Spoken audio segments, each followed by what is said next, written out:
जसवंत अपनी ममेरी बहन के घर गया था। वैसे तो उसने अपनी बहन को पहले ही बता दिया था कि मैं आ रहा हूँ। बारिश हो रही थी, तभी जसवंत भीगते हुए अपनी बहन के घर गया। वह पहली बार बहन के यहाँ गया था। उसे वहाँ पर कोई नहीं जानता था। घर पर पहुँचकर देखा तो घर में ताला लगा था। जसवंत वहीं बाहर खड़ा था। तभी पड़ोस की एक औरत ने आवाज़ लगाई। वो बहुत ही सुंदर औरत थी जो जसवंत को बुला रही थी। जसवंत उसके घर के अंदर गया। तभी वह औरत बोली, तुम जसवंत हो ना? उसके मुँह से अपना नाम सुनकर जसवंत हैरान रह गया कि इन्हें मेरा नाम कैसे पता है। जसवंत ने हाँ में सिर हिला दिया और अंदर पहुंचकर उसने जसवंत को तौलिया दिया और बाथरूम में जाकर कपड़े बदलने को कहा। वह भी चुपचाप कपड़े बदलने के लिए बाथरूम में चला गया।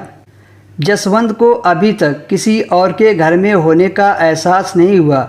बाहर आने के बाद वह औरत जसवंत से बातें करने लगी। फिर उसने जसवंत को बताया कि उसके जीजा और जीजी किसी ज़रूरी काम से गए हैं और जाते समय मुझे तुम्हारे बारे में बता गए थे, इसीलिए मैं बाहर खड़ी होकर तुम्हारे आने का इंतज़ार कर रही थी। बातें करते करते पता चला कि वह जसवंत के जीजा की चचेरी साली है, जिसकी शादी जीजा के पड़ोस में हुई थी। अब जसवंत बिल्कुल निडर हो गया था। उस औरत ने जसवंत के लिए चाय बनाई और फिर वह दोनों चाय पीने लगे। जसवंत के कपड़े गीले हो गए थे तो उसने एक बनियान और एक हाफ लोवर पहन लिया था जो वह रात को सोते समय पहनता था। चाय पीने के बाद वह अंदर चली गई और जसवंत के कपड़े धोकर डाल दिए। जब वह कपड़े धो रही थी तो उसकी नज़र उसके उभार पर पड़ी। फिर जब जसवंत ने नीचे देखा तो उसकी साड़ी घुटनों के ऊपर थी।